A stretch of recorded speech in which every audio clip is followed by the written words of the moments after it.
हिंदी में यूपीएससी की तैयारी से संबंधित प्रोग्राम्स को देखने के लिए सब्सक्राइब करें स्टडी IQ IAS हिंदी। नमस्कार, स्टडी IQ IAS हिंदी में आप सभी लोगों का फिर से बहुत बहुत स्वागत है। मैं विरद आपके समक्ष हाजिर हुआ हूं। आज जिस टॉपिक को हम लेकर के आपके समक्ष हाजिर हुए हैं वो आपके एग्जाम पॉइंट ऑफ व्यू से बहुत इंपॉर्टेंट हो सकता है, क्योंकि ये सेक्शन जो है वो आर्ट एंड कल्चर से जुड़ा हुआ है, यानी कि कला एवं संस्कृति से जुड़ा हुआ है। और उसमें भी कई आयाम हैं, जैसे धर्म और आस्था का विषय तो इसमें जुड़ा ही है, साथ ही साथ टेम्पल आर्किटेक्चर का एक विशेष फॉर्म जो है, एक विशेष जो स्वरूप है, उस विशेष स्वरूप के ऊपर यहां पर चर्चा होगी। दोस्तों, आप लोगों को शायद खबर में ये सुनाई दिया हो, तो मैं उसी खबर को यहां पर कंप्लीटली कवर कर रहा हूं कि पुरी जगन्नाथ मंदिर जो है, जो कि उड़ीसा में है, जिसे हम कभी उत्कल नाम से जाना करते थे या फिर प्राचीन समय में इसे कलिंग के नाम से जाना जाता था, उसी जगह पर यह एक मंदिर स्थित है जिसका नाम है पुरी जगन्नाथ मंदिर। तो जो श्री पुरी जगन्नाथ मंदिर है, श्री पुरी जगन्नाथ टेम्पल है, इसमें 4 दरवाजे थे या 4 प्रवेश द्वार थे। तो अभी एक दिन पहले यानी कल ही जो है इसके प्रवेश द्वार जो है वो खोल दिए गए हैं, ओपन कर दिए गए हैं, यानी कि चारों के चारों प्रवेश द्वार ओपन कर दिए गए। ये तो है मुख्य खबर, लेकिन मुद्दे की बात यह है कि आखिर ये द्वार बंद क्यों किए गए थे, इसकी हमें चर्चा करनी है। तो ये जो चर्चा हम करेंगे ये तो करंट पॉइंट ऑफ व्यू से इंपॉर्टेंट हो जाएगी, लेकिन जैसे जैसे हम सेशन में आगे बढ़ेंगे उसमें हम पुरी जगन्नाथ मंदिर की जो महत्वता है, जो उसका ऐतिहासिक महत्व है, उसके ऊपर भी हमारा डिस्कशन रहेगा। साथ ही साथ हम इस मंदिर के स्थापत्य के बारे में, यानी कि टेम्पल आर्किटेक्चर के बारे में भी हम लोग यहां पर डिस्कशन करेंगे। और बिल्कुल लास्ट तक जरूर बने रहिएगा, क्योंकि इन सब चीजों को पढ़ने के बाद सेशन के अंत में हम आपसे एक प्रश्न पूछेंगे और उम्मीद करेंगे कि आप इसको पढ़ने के बाद उसका सही तरीके से उत्तर दे पाएंगे। जल्दी से जल्दी आप सभी लोग इस लिंक को शेयर कर दीजिए अपने मित्रों के साथ, क्योंकि बहुत ही शानदार डिस्कशन यहां पर होने वाला है। डिस्कशन करने से पहले मैं एक छोटा सा खबर आपको दे देना चाहता हूं कि भाई आज 14 तारीख है, 14 जून है, लेकिन कल है 15 जून और कल अंतिम तिथि है, लास्ट डेट है, अंतिम तिथि है, यानी कि लास्ट डेट है इस ऑफर की, साथ ही साथ इस बैच में एडमिशन लेने की, दोनों चीजों की कल लास्ट डेट है। यह बैच जो तकरीबन 30,000 रुपए का आपको मिलता है, ये इस ऑफर के साथ वर्तमान समय में 25,999 यानी 26,000 रुपए में आपको उपलब्ध हो जाएगा, जिसमें 18 किताबों का सेट, 18 किताबों का आपको सेट मिलेगा पूरा, ठीक है। इसके अलावा लाइव क्लासेस जो हैं आप जो लेते हैं, लाइव क्लासेस वो तो आपको मिलेंगी ही, नोट्स आपको मिलेंगे, प्रीलिम्स जो हो रहा है उसके लिए स्पेशल क्लासेस आपको मिलेंगी, जिसको हम लोग SIP बोलते हैं, सक्सेस इन प्रीलिम्स। उसके बाद हम लोग आपको, अगर आप प्रीलिम्स क्वालिफाई कर लेंगे तो आपको निःशुल्क आवासीय सुविधा प्रदान करेंगे। और ये सुविधा के लिए आपको अलग से कोई पैसा नहीं देना, इसलिए निःशुल्क है। यानी कि ये रेजिडेंशियल प्रोग्राम्स है मेंस के लिए, ठीक है, MRP हम इसको बोलते हैं। इसके बाद जब आप प्रीलिम्स क्वालिफाई कर लेंगे, मेंस की तैयारी कर रहे होंगे, तो मेंस के लिए हम सक्सेस इन मेंस प्रोग्राम भी आपके लिए लॉन्च करेंगे। जब आप मेंस क्वालिफाई कर लेंगे तो इंटरव्यू गाइडेंस प्रोग्राम। तो आप देख सकते हैं प्रीलिम्स से लेकर के इंटरव्यू तक सारी तैयारी है। That is why this batch is known as P2I, prelims to interview. तो GS का फाउंडेशन बैच है, इसमें GS के सारे सब्जेक्ट मिलेंगे। GS के अलावा आपको इसमें CSAT और करंट अफेयर्स, तो हम लोग उसको बोलते हैं करंट अफेयर्स प्रोग्राम, यानी कि कैप। तो CSAT और करंट अफेयर्स प्रोग्राम भी आपको इसमें लगातार मिलते रहेंगे। ऑप्शनल के लिए भी ये जो ऑफर है वैलिड है, ऑप्शनल में भी आप इस ऑफर का इस्तेमाल कर सकते हैं, और इसकी भी लास्ट डेट जो है वो 15 जून ही है, ठीक है। तो इसमें आप हिंदी में इतिहास, भूगोल, हिंदी साहित्य और राजनीति विज्ञान एवं अंतर्राष्ट्रीय संबंध, साथ ही साथ अगर आप इंग्लिश में अन्य ऑप्शनल्स चाहते हैं तो उनमें में से किसी में भी अगर आप विरद लाइव कोड का इस्तेमाल करेंगे तो आपको मैक्सिमम डिस्काउंट के साथ, यानी 13,999 के साथ ही बैच उपलब्ध हो जाएगा। चलिए अब बात कर लेते हैं कि खबर क्या है, क्या चर्चा है और क्यों इस टॉपिक को हमने यहां पर उठाया है। देखिए, खबर यह है कि 13 जून को, यानी कि कल, पुरी में जगन्नाथ मंदिर के चारों द्वार खोले गए। तो एक तो आप यहां पर ये नोट कर सकते हैं कि भाई पुरी जगन्नाथ मंदिर में प्रवेश द्वारों की संख्या कितनी है, 4 है। और अभी आपको यह भी मालूम होगा कि हाल ही में 12 तारीख को मुख्यमंत्री जो वहां के नए बने हैं उनका नाम है मोहन चरण मांझी। इन्होंने शपथ ग्रहण करी है, नए मुख्यमंत्री हैं ये। और नए मुख्यमंत्री मोहन चरण मांझी जो हैं ये भाजपा से हैं, भारतीय जनता पार्टी से हैं। और एक बहुत लंबे समय के बाद बीजेपी यहां पर किसी रूलिंग पार्टी को हटा करके बहुत एक लंबे समय पर, जैसे नवीन पटनायक जी की जो पार्टी है वो बहुत लंबे समय तक रूल करती रही है और अब यहां पर भाजपा का नंबर आया है। तो जब इन्होंने पदभार संभाला तो इनकी कैबिनेट ने जिस काम को सबसे पहले मंजूरी दी वो मंजूरी है इस पुरी जगन्नाथ मंदिर के द्वार को, चारों द्वारों को ओपन करने की। जब ये चुनाव लड़ रहे थे तो बीजेपी के चुनावी मैनिफेस्टो में इस मुद्दे को अपने चुनाव घोषणा पत्र में शामिल किया गया था कि जब हमारी सरकार आएगी तो हम इसे ओपन करेंगे। तो उस चीज को सबसे पहले इन्होंने पूरा किया है। इससे पहले मैं आपको बता दूं कि नवीन पटनायक जी जो कि बीजू जनता दल के थे, उनकी सरकार ने 12वीं सदी के इस मंदिर के 4 में से 3 प्रवेश द्वार जो हैं वो बंद किए थे। पहले तो चारों प्रवेश द्वार बंद किए थे, लेकिन फिर 3 प्रवेश द्वार बंद रहे, एक ओपन कर दिया गया था। लेकिन अब आपके मन में विचार आ रहा होगा कि आखिर इन्होंने ये मंदिर के द्वार क्यों बंद किए थे। तो आपको मालूम होगा कि 25 मार्च 2020 को कोरोना के चलते, है ना, कोरोना जो बीमारी फैली थी उसके चलते आपको मालूम है कि लॉकडाउन लगाया गया था, लॉकडाउन। तो उस लॉकडाउन के चलते इस मंदिर के द्वार बंद किए गए थे। लेकिन तकरीबन 9 महीने के बाद 23 दिसंबर को इसमें से एक द्वार खोला गया जो कि मुख्य प्रवेश द्वार था। यहां यह ध्यान रखने की आवश्यकता है कि जगन्नाथ मंदिर जो है उसका जो मुख्य प्रवेश द्वार है उसे सिंह द्वार के नाम से जाना जाता है। किसके नाम से जाना जाता है? सिंह द्वार। इस सेशन के अंत में जब हम पहुंचेंगे तो हम चारों प्रकार के द्वारों और उनके प्रतीकों की भी बात आपसे जरूर करेंगे, ठीक है। अब मुद्दा यह है कि ठीक है, आपने मुख्य प्रवेश द्वार तब खोल दिया। अब यह बात है दिसंबर 2020 की। 2020 से लेकर के अब 2024 होने को आया है, अभी तक क्यों नहीं बाकी के द्वार खोले गए? तो इस पर नवीन पटनायक जी ने स्पष्टीकरण दिया था। उन्होंने कहा था कि ऐसा इसलिए हो रहा है क्योंकि अभी उनकी सरकार, यानी इसी साल जो शुरुआत हुई थी जनवरी के आसपास, उन्होंने श्री मंदिर परिक्रमा, ये एक प्रोजेक्ट है, ये एक प्रोजेक्ट लेकर के आए थे जिसको श्री मंदिर परिक्रमा कहा गया। वो एक कॉरिडोर है जिसमें एक पूरा कॉरिडोर बनाया जाएगा जिसमें जो मंदिर की परिक्रमा करने के लिए एक विशेष पथ तैयार किया जाएगा और जो श्रद्धालु आएंगे, जो आगंतुक यहां पर आएंगे, श्रद्धालु जो यहां पर आएंगे, उनको नई नई जो उपलब्धताएं हैं उसके अकॉर्डिंग सुविधाएं वहां पर प्रदान की जाएंगी। तो इससे एक आधुनिक प्रकार का कॉरिडोर जो है पूरे मंदिर के चारों ओर बनाए जाने की बात करी गई थी, जिसमें 800 करोड़ रुपए के इन्वेस्टमेंट की बात भी इन्होंने करी थी। तो उन्होंने कहा कि ये इन्वेस्टमेंट हुआ है और ये कॉरिडोर बनना शुरू हुआ है। तो कॉरिडोर बनने के लिए अभी जो तीनों मार्ग हैं, वो तीनों जो द्वार हैं वो बंद रखे गए हैं, जिससे कि वहां पर बहुत ज्यादा भीड़ भाड़ ना हो। तो जब इसका उद्घाटन किया गया इस साल की शुरुआत में, तो उस उद्घाटन के बाद, यानी इस कॉरिडोर के उद्घाटन के बाद भी तीनों द्वार बंद रहे। तो शायद सरकार ने यह कहा था कि उस समय हम इस कॉरिडोर की वजह से इसको ओपन नहीं किए हैं। तो जब इस कॉरिडोर का उद्घाटन हुआ तो उसके बाद भीड़ बहुत बढ़ गई। तीनों प्रवेश द्वार जब ओपन नहीं हुए तो जो मुख्य प्रवेश द्वार है, सिंह द्वार जिसे हम कहते हैं, यहां पर बहुत ज्यादा श्रद्धालु जो है वो इकट्ठा हो गए, बहुत ही ज्यादा श्रद्धालु इकट्ठा हुए और उनमें में से कई सारे लोगों को ठीक तरीके से मंदिर के जो दर्शन होने चाहिए थे वो नहीं हो पाए। अब यहां पर इसी चीज को विपक्षी पार्टियों ने क्या किया, मुद्दा बनाया था और ये मुद्दा इस तरह से बनाया गया था कि यह मंदिर जो है उसमें प्रवेश पाना और उसमें दर्शन कर पाना आसान जनक तरीके से, सुविधाजनक तरीके से, ये उड़िया गौरव के अंतर्गत आता है, उड़ीसा गौरव के अंतर्गत आता है, जो कि लोगों को संपन्न नहीं हो पा रहा है। और हमारी जब सरकार आएगी तो हम उन्हें ये गौरव प्रदान करेंगे।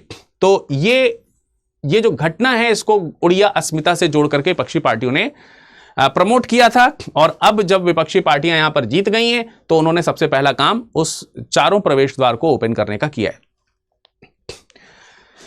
नई पार्टी जो आई है उन्होंने मंदिर सुरक्षा, मंदिर की जो संरक्षण और जो सौंदर्यीकरण है, तो सुरक्षा, संरक्षण और सौंदर्यीकरण के लिए 500 करोड़ रुपए के निवेश की यहां पर बात करी है ठीक है, यानी कि यहां पर रखने की बात करी है और इस रुपए के कोष के निर्माण की घोषणा भी करी गई है। तो ये तो है वर्तमान खबर जिसके बारे में आपको ओवरऑल पता चला कि मंदिर जो है वो क्यों बंद किया गया था, उसके क्या कारण थे। तो दो कारण है, एक तो कोरोना वाला कारण आपको याद रखना है और दूसरा जो है वो श्री मंदिर परिक्रमा जो नवीन पटनायक जी के द्वारा शुरू किया गया प्रोजेक्ट था उसके कारण बंद किया गया था।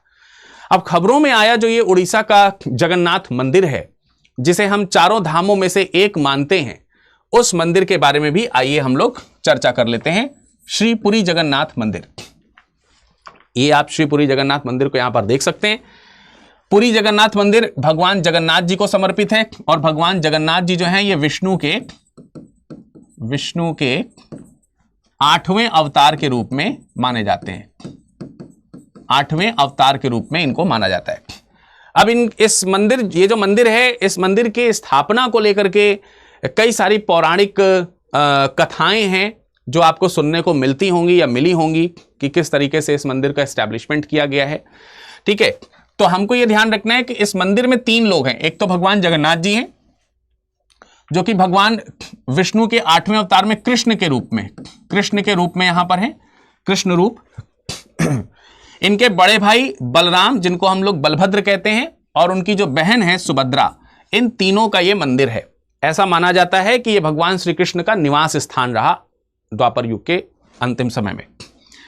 ये चारों धामों में से एक है। मैं आप लोगों से पूछना चाहूंगा कमेंट सेक्शन में कि 4 धाम कौन कौन से हैं, चारों धामों के नाम। ये मैं आप लोगों से पूछना चाहूंगा, ये बेहद सरल प्रश्न है। कौन कौन से 4 धाम हैं, आप कमेंट सेक्शन में कमेंट करके जरूर बताइए। फिलहाल हम इस मंदिर के अगर हम बारे में बात करें तो इस मंदिर का निर्माण तकरीबन 12वीं शताब्दी में राजा अनंतवर्मन चोड़गंग देव के द्वारा बनवाया गया था। चोड़गंग देव गंग वंश के शासक हुआ करते थे। इनको पूर्वी गंग राजवंश के रूप में जाना जाता था। पूर्वी गंग राजवंश का मतलब यह हुआ कि अगर आप भारत का नक्शा देखते हैं तो भारत के नक्शे में यहां पर आपको जो शासन देखने को मिलेगा ये पूर्वी गंग है। ये पूर्वी गंग शासन आपको देखने को मिलेगा और तकरीबन यहां पर आपको पश्चिमी गंग, दक्षिण पश्चिमी गंग वंश जो है उसका शासन देखने को मिलेगा। ठीक है, गंग वंश। ठीक है, तो यहां पर पूर्वी गंग की बात हो रही है। यहां पर ये प्लेस है और यही आपको उत्कल प्रदेश के तौर पर देखने को मिलता है। ये उत्कल प्रदेश आप कह लीजिए या इसी को कलिंग रीजन कह लीजिए, कलिंग प्रदेश कह लीजिए, सब एक ही बात है।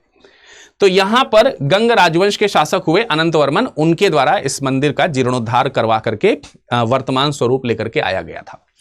बहरहाल इस मंदिर पे भी कई बार आक्रांताओं के हमले होते रहे। औरंगजेब ने भी इसके द्वार बंद करवाए थे कुछ वर्षों तक के लिए और इसके द्वार फाइनली तब खुले थे जब औरंगजेब की डेथ हो गई 1707 में। ऐसी तमाम सारी कहानियां यहां पर जुड़ती हैं। पर उनसे परे हम आगे चलते हैं। जगन्नाथपुरी मंदिर को जगन्नाथपुरी मंदिर के नाम से, जगन्नाथ मंदिर के नाम से, पुरी मंदिर के नाम से, ठीक है, या फिर यमनिका तीर्थ के नाम से भी जाना जाता है। ऐसा कहा जाता है कि यहां पर कृष्ण जी के वास हो जाने से, जगन्नाथ जी के वास हो जाने से यम का स्थान नहीं रहा, अर्थात मृत्यु के देवता यहां पर पराजित होते हैं हमेशा। यानी यम यहां पे मृत्यु जो है वो नहीं आती है, ऐसा कहने का सेंस है। एक मतलब मृत्यु यहां पे पराजित रहती है, इसलिए हम इसको यमनिका तीर्थ के तौर पर जानते हैं। यम से बना हुआ शब्द है यमनिका। और इसे हम व्हाइट पैगोडा के रूप में भी जानते हैं, यानी कि सफेद पैगोडा के रूप में भी जानते हैं। तो व्हाइट पैगोडा की जब भी बात आएगी तो पुरी जगन्नाथ मंदिर आएगा। ये जो पैगोडाज जो होते हैं, जो एक प्रकार से आपने जैसे तिब्बत है, नेपाल है, जो इस तरफ के जो एरियाज हैं, यहां पर कुछ भक्ति प्लेसेस आपको देखने को मिलते हैं जिनमें कुछ पैगोडा पद्धति बनती है। मतलब उनका जो शीर्ष होता है, मंदिरों का जो शीर्ष होता है, उसको पैगोडा के रूप में कहा जाता है। तो कुछ उस तरीके का यहां पर देखने को मिलता है और इसका व्हाइट कलर है, इस वजह से इसको हम लोग व्हाइट पैगोडा कहते हैं। इसी तरीके से आपसे एक और प्रश्न मैं करना चाहता हूं कि अगर व्हाइट पैगोडा पुरी जगन्नाथ मंदिर है तो फिर ब्लैक पैगोडा कौन है? ब्लैक पैगोडा ये कौन सा टेंपल है, ये आपको बताना है। ठीक है, तो अच्छे खासे प्रश्न यहां से आपको मिलते चले जा रहे हैं। तो हमने कहा कि इसको व्हाइट पैगोडा के नाम से भी जाना जाता है। अब इसके टेंपल आर्किटेक्चर के बारे में आइए चर्चा करते हैं। उस चर्चा से पहले एक बार फिर से आपको याद दिला देना चाहते हैं कि भाई जो पीटवाई बैच है इसमें एडमिशन की लास्ट डेट 15 जून है। 15 जून इसमें एडमिशन की लास्ट डेट है। आज 14 हो चुकी है और 15 जून ही इस ऑफर की भी लास्ट डेट है। 30,000 रुपए का ये कोर्स मात्र आपको 25,999 यानी 26,000 रुपए मिल जाएगा विद ऑल फैसिलिटीज। कुछ भी आपको इसके बाद परचेज नहीं करना है सिवाय ऑप्शनल सब्जेक्ट के, ठीक है। और ऑप्शनल भी 13,999 में आपको मिल जाएगा अगर आप विरद लाइव कोड का इस्तेमाल करेंगे इस ऑफर के अंतर्गत, आपको वो भी सस्ते से सस्ते में मिल जाएगा। तो बगैर देर किए हुए आप इस बैच में एडमिशन ले सकते हैं। शाम को 6 बजे ये बैच चल रहा है। 10 जून से इसमें बैचेस शुरू हो चुके हैं। आइए अब हम इसकी वास्तुकला के ऊपर चर्चा कर लेते हैं। सबसे पहले तो हमको ध्यान रखना है कि पुरी जगन्नाथ मंदिर जो है वो कलिंग वास्तुकला, कलिंग मंदिर आर्किटेक्चर के अंतर्गत माना जाता है। और कलिंग जो मंदिर स्थापत्य कला है, मंदिर स्थापत्य कला में जो कलिंग वास्तुकला आपको देखने को मिलती है वह नागर शैली का एक रूप है, ठीक है। यानी जब हम नागर स्टाइल के क्लासिफिकेशंस देखते हैं, नागर टेम्पल्स जो हम देखते हैं, तो नागर स्टाइल के टेम्पल्स में कुछ उप शैलियां हैं। तो नागर शैली की एक उप शैली है, नागर शैली की एक क्या है, ये उप शैली है जो कि उड़ीसा शैली के रूप में या कलिंग शैली के रूप में इसको जाना जाता है। इसको उड़ीसा शैली के नाम से भी जानते हैं, ये उड़ीसा शैली के रूप में भी इसको जाना जाता है। तो क्योंकि हम कलिंग वास्तुकला को नागर शैली से जोड़ रहे हैं तो पहले नागर शैली को समझ लेते हैं शॉर्ट में। नागर शैली में नागर शब्द जो है वो नगर से बना हुआ है। जनरली ये उत्तर भारत की मंदिर वास्तुकला शैली को रिप्रेजेंट करती है और इसकी खास पहचान इसका शिखर है। नागर शैली में मंदिर के ऊपर का जो ये हिस्सा होता है इसको शिखर के तौर पे कहा जाता है। दक्षिण में जो द्रविड़ शैली है वो नागर शैली के विपरीत, इसमें जो शिखर होता है उस शिखर को विमान कहते हैं और वो पिरामिडाकार ज्यादा होते हैं, जबकि नागर शैली में ये गोल वृत्ताकार ऊपर की ओर कम होते हुए, झुकाव लेते हुए ऊपर की ओर बढ़ते हैं, तो इनको हम लोग शिखर कहते हैं। शिखर के ऊपर आमतौर पर आमलक होता है जो कि एक तश्तरी नुमा, डिस्क नुमा एक आकृति होती है, जैसे यहां पर आपको दिख रही है। आमलक के बाद इसमें शीर्ष पर जो है वो एक कलश रखा जाता है। तो जनरली जो है ये शिखर का एक रूप होता है, ठीक है। शिखर जो है ज्यादातर नागर शैली में आपको जो शिखर देखने को मिलेंगे वो रेखा शिखर के तौर पर देखने को मिलेंगे, लेकिन इसके अलावा आप इसमें फमसाना शैली भी देख सकते हैं और इसके अलावा वल्लभी शैली भी आप देख सकते हैं, वल्लभी शैली।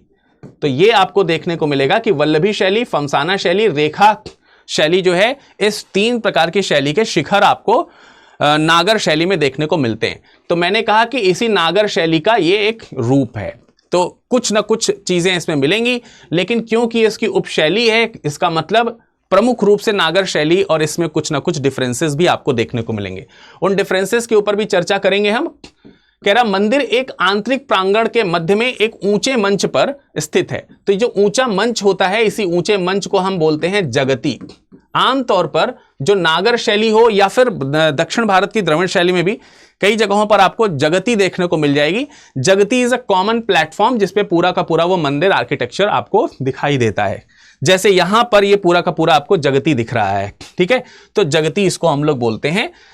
अब ये इसमें कह रहा है कि जगती जो है वो मंदिर के आंतरिक प्रांगण के मध्य में स्थित होता है। तो अभी यही एक डिफरेंस है कि द्रविड़ शैली जो होती है, जनरली जो द्रविड़ शैली होती है, उस द्रविड़ शैली में आंतरिक भाग होता है, आंतरिक भाग होता है। क्यों आंतरिक भाग होता है? क्योंकि द्रविड़ शैली के जो मंदिर होते हैं वो चार दीवारी जो होती है उस चार दीवारी से घिरे होते हैं, जबकि नागर शैली के मंदिर चार दीवारी से घिरे नहीं होते हैं। और मैंने कहा कि ये नागर शैली की एक उपशैली है, तो इसमें एक डिफरेंस है जो थोड़ा बहुत अन्य शैलियां जो हैं उसको भी दिखाता है। मुख्य बात यह है कि नागर शैली का होने के बावजूद, यानी शिखर लगभग नागर शैली का है इसलिए नागर शैली टेम्पल है, लेकिन पूरा का पूरा मंदिर जो है इस प्रकार की एक चार दीवारी से आपको घिरा हुआ देखने को मिलेगा। तो इसमें चार दीवारी होती है, इसलिए इसका आंतरिक हिस्सा जो है, जैसे ये आप देखेंगे यहां पर आपको जगती देखने को मिल रही होगी, यहां पर आपको जगती देखने को मिल रही होगी। जैसे इस मंदिर को देखिए, इस मंदिर पे ये देखिए ये बाउंड्री बनाई गई है, तो ये जगती ही है जो चारों तरफ मंदिर के नीचे की ओर बनाया गया है। इसको हम लोग क्या कह रहे हैं? इसको हम लोग जगती कह रहे हैं, ठीक है। तो आई होप कि आपको ये पॉइंट भी समझ में आया होगा। तो ये एक तो बात हो गया। अब पूरे मंदिर को हम लोग चार घटकों में, यानी 4 कंपोनेंट्स हैं इसके, उसमें डिवाइड कर सकते हैं। जनरली हम जो भी उड़ीसा शैली के मंदिर देखते हैं या कलिंग शैली के मंदिर देखते हैं वो इसी स्टाइल में बनते हैं। जैसे आप उड़ीसा में ही कोणार्क का सूर्य मंदिर है, वो भी इसी शैली में बना हुआ है। तो इसमें एक तो है विमान, विमान को यहां पर देउल के नाम से जाना जाता है। ये एक चीज आपको जरूर ध्यान रखनी है, जो कि गर्भगृह के ऊपर एक रेखा के तौर पर जाता है। लेकिन देउल और नागर शैली के विमान में एक अंतर है। जैसे नागर शैली का विमान जो बनता है उसमें इस तरीके का विमान हमको देखने को मिलता है, ऐसा। फिर यहां पर आपको आमलक देखने को मिलेगा इस जगह पर, ठीक है, इस जगह पर आपको आमलक देखने को मिलेगा ऐसे करके, और इसके ऊपर आप कलश इत्यादि जो है वो एस्टैब्लिश करते हैं, ये आपको देखने को मिलेगा। लेकिन देउल और विमान में जो थोड़ा सा डिफरेंस है वो ये है कि ये जो आप नीचे से ऊपर तक एक झुकाव देख रहे हैं, इसमें पहले सीधे ऊपर जाता है और ऊपर जाकर के फिर ये झुकाव आता है। यानी पहले सीधे जाएगा और फिर झुकाव आएगा। जैसे आप यहां पर देखिए, इसमें शुरुआत से झुकाव नहीं है, लेकिन शुरुआत में जाकर के बाद में टिल्टनेस है, ऐसे झुकाव है। तो इसमें और इसमें अंतर है। इसमें फिर अब यहां पर ये इस तरीके से गर्भगृह बन जाएगा और ये मंदिर शैली इस तरीके से रहेगी। तो बहुत छोटा सा डिफरेंस है, पर है। इसको हम लोग क्या बोलते हैं? इसको हम लोग देउल बोलते हैं।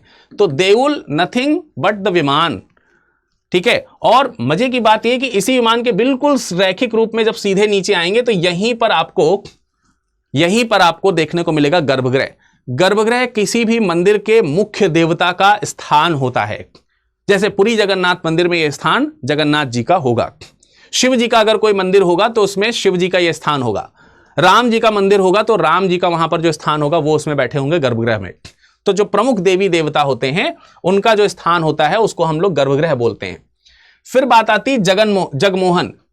नागर शैली में ये जो मीनार बनी होती है या फिर बड़ी सी जो ऊंचाई सी विमान बना होता है, उस विमान मंदिर प्रांगण में विमान के आगे का जो हिस्सा होता है वो कई प्रकार के हॉल्स में डिवाइड होता है। उन हॉल्स को हम मंडप बोलते हैं। यहां पर भी उन हॉल्स को मंडप कह सकते हैं, लेकिन यहां के मंडपों को जगमोहन नाम से जाना जाता है। इसके अलावा कई और ये खास तौर से मंडप है जो किसी प्रकार के रिलीजियस जो रिचुअल्स इत्यादि हैं या फिर बैठ करके प्रेयर इत्यादि करने के लिए, साधना करने के लिए गर्भगृह के सामने जो स्थान होता है वो होता है, उसको हम लोग जगमोहन बोलते हैं। मंदिर के सामने बैठ करके पूजा करने के लिए। मंदिर के किनारे किनारे एक परिक्रमा पथ होता है, उसके आगे अंतराल होता है। अंतराल के बाद आगे की ओर आप देखेंगे जगमोहन यानी कि मंडप बना होता है जहां बैठ के लोग पूजा करते हैं। इसके अलावा दो और मंडप आपको देखने को मिलेंगे, खास तौर से नट मंडप और भोग मंडप। नट मंडप में नृत्य इत्यादि प्रस्तुत किया जाता है और भोग मंडप प्रसादम के लिए होता है। तो इस प्रकार के 4 आपको घटक इस मंदिर में देखने को मिलेंगे और देख सकते हैं आप इस टेंपल में आपको ये देखने को मिल भी रहा है। लाइक ये देखिए देवल है, देउल, ये जगमोहन है, यानी मंदिर में यहीं नीचे गर्भगृह होगा, उसके सामने आप बैठ करके आराम से पूजा कीजिए। इसके अलावा ये नृत्य मंडप है यानी कि नट मंडप है, और ये जो आप देख रहे हैं ये भोग मंदिर है। आप इसमें क्रम से आएंगे और भोजन करेंगे, रसोई वगैरह यहां पर रहती है और प्रसाद इत्यादि यहां पर वितरण होता रहता है। चलिए कुछ और विशेषताओं के ऊपर हम चर्चा कर लेते हैं। पुरी जगन्नाथ मंदिर की वास्तुकला में और भी कुछ चीजें हैं जिसके ऊपर हम चर्चा कर लेते हैं। देखिए, एक तो मुख्य विशेषताओं में आप 3 क्रम आपको देखने को मिलेगा, रेखा पीढ़, पीढ़ा देउल और खाकरा। अब इसका ये एक ब्लूप्रिंट टाइप का है। जो मेन मंदिर आप देख रहे हो वो रेखा पीढ़ में होता है, यानी कि जो देउल बना, मुख्य देउल जो होता है वो रेखा पीढ़ में होता है, जिसमें नीचे का जो पोर्शन आप देखोगे ये एकदम चौकोर होगा। ये एकदम कैसा होगा? चौकोर होगा। और उसके ऊपर आप देख रहे हैं स्ट्रक्चर इस तरीके से जा रहा है और फिर मुड़ रहा है, इस तरीके से जा रहा है और फिर मुड़ रहा है ना? ये स्ट्रक्चर ऐसे जाता हुआ देख रहे हैं। तो ये है आपका रेखा देउल। इसको हम लोग जैसे रेखा शिखर बनता है, लैटिना जिसको बोलते हैं, लैटिना या रेखा शिखर जो होता है नॉर्थ में, ये जो हमने आपको बताया था रेखा शिखर, इसको लैटिना भी बोलते हैं, उसी तरीके का रेखा देउल है। बस गर्भगृह इसमें चौकोर रहता है। फिर उसके आगे ये जो मंडप आप देख रहे हैं ये क्या था? ये मंडप मुख्य तौर से पूजा पाठ इत्यादि करने के लिए होता है, जिसको हम लोगों ने यहां पर देखिए जगमोहन कहा है। तो ये एक प्रकार से जगमोहन है, ठीक है। इसको हम लोग पीढ़ा देउल के तौर पर जानते हैं, ठीक है। कम्युनिटी हॉल्स होते हैं। और फिर आगे आपका खाखरा देउल देखने को मिल रहा है। इसकी थोड़ी सी स्पेशलिटी होती है, इसके दीवार जो है वो अंदर की ओर झुके होते हैं। चौकोर ये भी होता है लेकिन दीवार जो है वो अंदर की ओर झुके होते हैं। और एक गुंबदनुमा, आयताकार गुंबदनुमा ऊपर की ओर एक संरचना बनती है। देउल जो होता है वो रेखिक ना होकर के ये लंबवत होता है, इसमें बस ये अंतर होता है। ठीक है, लंबवत होता है और थोड़ा गुंबदाकार होता है। जैसे यहां पर आपको मैं दिखाने का प्रयास कर सकता हूं उसी चीज को, आइए दिखाते हैं। देखिए, ये आपका रेखा देउल है जो साफ साफ आपने पहले देखा है, ये रेखा देउल है। ये वाला जो हिस्सा है ये पीढ़ा देउल है, जिसको आप लोग मंडपम के तौर पर देख रहे हैं या फिर आप इसे जगमोहन के तौर पर देख रहे हैं। और ये वाला जो हिस्सा है देखो, इसमें इस तरीके का या इस तरीके का मंडप नहीं बना है, इसमें थोड़ा सा ये गुंबदाकार है, छोटा है आकार में, थोड़ा सा गुंबदाकार है ये। तो ये आपका खाखरा मंडप या खाखरा देउल के तौर पर जाना जाता है। ठीक है, तीनों प्रकार के उसमें अंतर समझ में आ गया। बेसिक भूमि के स्ट्रक्चर की बात करें तो भूमि योजना वर्गाकार है, जैसा कि मैंने आपको बताया है। और मंदिर वास्तुकला की द्रविड़ शैली की तरह मंदिर की एक सीमा दीवार जो है वो दीवार से घिरी होती है, जैसे द्रविड़ वास्तुकला में आप घिरी हुई देखते हैं वैसी ही। लेकिन ये द्रविड़ वास्तुकला के तौर के मंदिर नहीं कहलाते, क्योंकि इसमें मुख्य जो अंतर आता है द्रविड़ और नागर शैली में, वो मंदिरों की दीवार से नहीं बल्कि शिखर से आता है। ठीक है, तो शिखर जो है वो समथिंग लाइक नागर शैली, और क्योंकि उत्तर भारत में है इसलिए नागर शैली इसको और कहना उचित हो जाता है। इसके अलावा आपको मालूम है कि हर साल यहां पे रथ यात्रा निकलती है। रथ उत्सव जो है वो बहुत ही फेमस चीज है, यहाँ की रथ उत्सव है। इसमें मंदिर के ये जो रथ यात्रा निकलती है उसमें जो मंदिर के प्रमुख जो 3 देवता हैं, देवी हैं, जगन्नाथ जी, बलभद्र जी और सुभद्रा जी, उनकी एक रथ यात्रा जाती है, जुलूस निकलती है। हजारों लाखों लोग इसमें जो है शामिल होते हैं, जगन्नाथ जी के प्रति आस्था प्रकट करते हैं। अब क्योंकि ये विषय उठा है द्वार से कि 4 द्वार ओपन किए गए हैं, तो बिना इन चारों द्वारों की चर्चा किए इस प्रश्न में आगे नहीं बढ़ा जा सकता, या इस सेशन में आगे कैसे इसको खत्म किया जा सकता है। तो इसलिए हम आइए इनके 4 द्वारों के ऊपर भी चर्चा कर लेते हैं। यह भी एक प्रकार से आस्था का विषय है, या आर्किटेक्चर के तौर पर भी आप इसको देख सकते हैं। देखिए, इसमें 4 द्वार हैं, ये तो आपको पता ही चल गया। एक खुला हुआ था हमेशा और 3 और खोले गए हैं, जो अभी अभी कल ही खोले गए हैं। कह रहा अब ये जो द्वार हैं, जहां कहीं भी आपको पूरी जो दीवार देखने को मिलेगी, जैसे ये पूरी की पूरी एक दीवार है, तो इस दीवार के बिल्कुल बीचों बीच में आपको यहां पर प्रवेश द्वार देखने को मिलेगा। इसी तरीके की पीछे की जो दीवार होगी उसमें भी बीचों बीच में एक दीवार देखने को मिलेगा। इसी तरीके से इससे पीछे जो दीवार होगी उसमें भी बीचों बीच में एक द्वार होगा, यानी इसके ठीक पीछे, और एक इधर की ओर एक द्वार होगा। ऐसे करके 4 द्वार हैं जो चारों दिशाओं की ओर मुख किए हुए हैं, चारों दिशाओं की ओर, और वो चारों दिशाएं उत्तर, दक्षिण, पूर्व, पश्चिम है, नथिंग एल्स। अब इसमें से जो मुख्य द्वार है वो पूर्वमुखी है, जो हमेशा खुला रहा है, जो केवल 9 महीने के लिए बीच में बंद रहा कोरोना के कारण। उसके बाद वो हमेशा खुला रहा है 2020 से, सितंबर 2020 से पूर्वमुखी द्वार है। और इस पूर्वमुखी द्वार को सिंह द्वार के नाम से जाना जाता है। और इस सिंह द्वार पे 2 शेरों की मूर्तियां बनाई गई हैं, 2 शेरों की मूर्तियां बनी हुई हैं, और ये मूर्तियां पत्थर से बनी हुई हैं। पत्थर की बनी हुई 2 मूर्तियां आपको यहां पर शायद दिख रही होंगी इस तरह से। ये सिंह द्वार है, इसमें सिंह जो है वो बने हुए हैं, दोनों प्रवेश द्वार पे आपको सिंह बने हुए दिख रहे होंगे। ठीक है, दोनों प्रवेश द्वार पे आपको सिंह बने हुए दिख रहे होंगे। इसके अलावा जो अन्य द्वार हैं उसमें उत्तर वाला जो द्वार है वो हस्ती द्वार यानी कि हाथी द्वार कहलाता है। जैसे यहां पर सिंह बने हुए हैं, ऐसे ही वहां पर 2 हाथी बने हुए हैं। इसी तरीके से दक्षिण द्वार जो है उसको हम अश्व द्वार के नाम से जानते हैं, इसमें घोड़े बने हुए हैं। और जो पश्चिम द्वार है उसमें व्याघ्र बना हुआ है, इसमें आपको 2 बाघ देखने को मिल जाएंगे। तो बाघ, सिंह, अश्व और हस्ती यानी कि हाथी, ये 4 आपको पशु प्रतीकात्मक रूप में मिलेंगे। तो इनके पीछे जो प्रतीक है उनकी मान्यता क्या है? उनकी मान्यताओं में सिंह की जो मान्यता है उसमें कहा जाता है कि अगर आप इस द्वार से प्रवेश करते हैं तो ये मोक्ष द्वार है। मोक्ष का मतलब जन्म मरण के बंधन से मुक्ति पाना। और व्यक्ति, अगर आप देखेंगे भारतीय दर्शन में, तो आपको 4 पुरुष या पुरुषार्थ देखने को मिलेंगे। धर्म, अर्थ, काम, मोक्ष, ये 4 पुरुषार्थ हैं जिसको करने के लिए कहा गया है हिंदू शास्त्रों के अनुसार, जिसमें मोक्ष जो है वो अंतिम लक्ष्य है। धर्म, अर्थ और काम और मोक्ष, ये 4 पुरुषार्थ के तौर पर माने जाते हैं। अगर आप मोक्ष की प्राप्ति करते हैं तो फिर आप जन्म मरण के चक्कर से मुक्त हो जाते हैं। और यही चीज इस प्रवेश द्वार को रिप्रेजेंट करती है। इसमें से जो प्रवेश करेगा वो जन्म मरण के चक्कर से मुक्त हो जाएगा आस्था के साथ। फिर उत्तर द्वार की अगर हम बात करें तो ये हाथी द्वार है। अगर कोई व्यक्ति धन की इच्छा रखता है तो ये धन प्राप्ति के द्वार के तौर पर माना जाता है। और अगर दक्षिण द्वार की बात करें तो ये अश्व द्वार है। ये काम द्वार या काम या वासना से मुक्ति के लिए होता है। और पश्चिम द्वार जो है, व्याघ्र द्वार जो है, ये धर्म के मार्ग पर चलने के लिए या धर्म के मार्ग पर ले जाने वाला मार्ग है। सभी द्वारों की अलग अलग मान्यताएं आपको यहां पर देखने को मिल जाएंगी। तो 4 के 4 ये द्वार हैं। इन चारों द्वारों को ध्यानपूर्वक समझना बहुत जरूरी है। ठीक है, तो ये आपके हो गए 4 प्रवेश द्वार जिनके ऊपर हमने आपको यहां पर चर्चा करी। आई होप कि ये टॉपिक हमने कंप्लीटली कंपाइल किया आपके समक्ष और ये टॉपिक आपको जरूर पसंद आया होगा।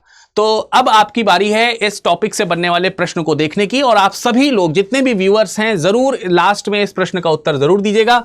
मंदिर वास्तुकला से संबंधित लिखित शब्दों का उनके अर्थ से मिलान करें। आमलक, जगती, मंडप और कलश, इनके क्या अर्थ हैं, ये अर्थ यहां पर लिखे हैं। कौन सा अर्थ किसके लिए फिट बैठता है, आप इन चारों ऑप्शंस में से किन ऑप्शंस को सही मानते हैं, ये बात का उत्तर आपको हमें देना है। चलते चलते मैं आप लोगों को बता दूं कि ये अगर आप ऑनलाइन बैच के अलावा अगर आप ऑफलाइन बैच में एडमिशन लेना चाहते हैं तो प्रयागराज में स्टडी IQ IAS अब हिंदी में उपलब्ध है। प्रयागराज बैच ओपन हो चुका है, इसमें भी क्लासेस शुरू हो चुकी हैं। प्रयागराज में आज 14 तारीख है, आज से क्लासेस शुरू हैं। आप वहां जाकर के एडमिशन लेकर के अपने आप को एनरोल करा सकते हैं अभी भी। और वहां पर भी आप विरद लाइव कोड का अगर आप इस्तेमाल करके बताएंगे उन्हें तो यहां पर भी आपको मैक्सिमम से मैक्सिमम डिस्काउंट मिल जाएगा। पर उनसे कहिएगा जरूर कि विरद लाइव कोड ही यहां पर लगा करके एडमिशन करवाएं हमारा। ठीक है, चलिए साथ ही साथ ऑनलाइन बैचेस तो आपके लिए उपलब्ध हैं ही, हिंदी, इंग्लिश और इंग्लिश में। हिंदी में यह बैच ज्योग्राफी विषय के साथ शुरू हो रहा है। विरद लाइव कोड का आपको इस्तेमाल करना है और मैक्सिमम डिस्काउंट जो आपको मिलेगा उसके साथ अब ये फीस आपकी 25,999 यानी 26,000 में उपलब्ध हो जाएगी। सारी सुविधाएं इसमें उपलब्ध हैं। ध्यान रखना है कि इस ऑफर की लास्ट डेट जो है वो 15 जून है। 15 जून लास्ट डेट है इसकी, और यही 15 जून जो है लास्ट डेट है इस ऑफर की जब आप ऑप्शनल सब्जेक्ट परचेज करते हैं। हिंदी में इतिहास, भूगोल, हिंदी साहित्य और PSIR आपको उपलब्ध हो जाएंगे 13,999 में विरद लाइव कोड लगाने से। ठीक है, तो चलिए आज की क्लास में फिलहाल इतना ही। इस लेक्चर का PDF आप प्राप्त करना चाहते हैं तो हमारे टेलीग्राम से जल्दी जुड़ जाइए और हमारे इंस्टाग्राम से जुड़ जाइए। दोनों में आप हमें virad.dubey के नाम से सर्च कर सकते हैं। एडमिशन लेने के लिए या किसी अन्य चीज के लिए आपको कोई क्वेरी की आवश्यकता है तो मैं या मेरी टीम आपसे कांटेक्ट कर सकेगी, यदि अगर आप अपने क्वेरी को अपने कॉन्टैक्ट नंबर के साथ हमारे इस ईमेल ID पर सेंड करेंगे। तो चलिए आपका समय शुभ हो, फिर किसी खबर के साथ आपसे मुलाकात करेंगे। तब तक अपना ख्याल रखिएगा। धन्यवाद। हिंदी में UPSC की तैयारी से संबंधित प्रोग्राम्स को देखने के लिए सब्सक्राइब करें स्टडी IQ IAS हिंदी।